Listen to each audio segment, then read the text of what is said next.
మీరు యూట్యూబ్ అయితే video end వరకు చూడండి. ఈ వీడియో ఎండింగ్ లోపు తక్కువ టైంలో ఎక్కువ సబ్స్క్రైబర్స్ అండ్ వ్యూవర్స్ని యూట్యూబ్ నుంచి వచ్చిన కొత్త ఫీచర్ ద్వారా ఎలా గెయిన్ చేయాలో చెప్తాను. Straightly coming to the point, యూట్యూబ్లో కొత్తగా వచ్చిన హైప్ అనే ఫీచర్ ద్వారా స్మాల్ క్రియేటర్స్ ఎవరైతే ఉంటారో వాళ్ళకి విజిబిలిటీ అనేది పెరుగుతుంది. యూట్యూబ్లో ట్రెండింగ్ డాష్బోర్డ్ ఎలాగైతే ఉంటుందో అలానే హైప్ డాష్బోర్డ్ కూడా ఉంటుంది. అక్కడ మనకి టాప్ హైప్డ్ 100 వీడియోస్ అనేవి అవైలబుల్గా ఉంటాయి.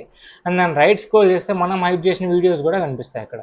కానీ ఈ టాప్ 100 హైప్డ్ వీడియోస్లో మన వీడియో వెళ్ళాలంటే దానికి మన వ్యూవర్స్ హైప్ బటన్ అనేది నొక్కాలి. దానివల్ల మన వీడియోకి రీచ్ అనేది చాలా పెరుగుతుంది. ఎప్పుడైతే రీచ్ అనేది పెరుగుతుందో ప్యారలల్లీ సబ్స్క్రైబర్ కౌంట్ కూడా ఇంక్రీజ్ అవుతుంది. కాకపోతే దీనికి ఉన్న బేసిక్ రిక్వైర్మెంట్ ఏంటంటే 500 నుంచి 5 lakhs సబ్స్క్రైబర్స్ అయితే ఉండాలన్నమాట.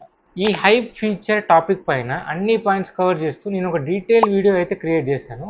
ఒకవేళ మీకు టైం ఉంటే ఈ షార్ట్కి ఆ వీడియోని అటాచ్ చేస్తాను, వెళ్ళి చెక్అవుట్ చేయండి. అండ్ ఫైనల్లీ నేను కూడా ఒక స్మాల్ క్రియేటర్నే. ఈ వీడియో కనుక మీకు యూస్ఫుల్ అనిపిస్తే సబ్స్క్రైబ్ చేసుకుని నా యొక్క జర్నీలో యాడ్ అవ్వండి.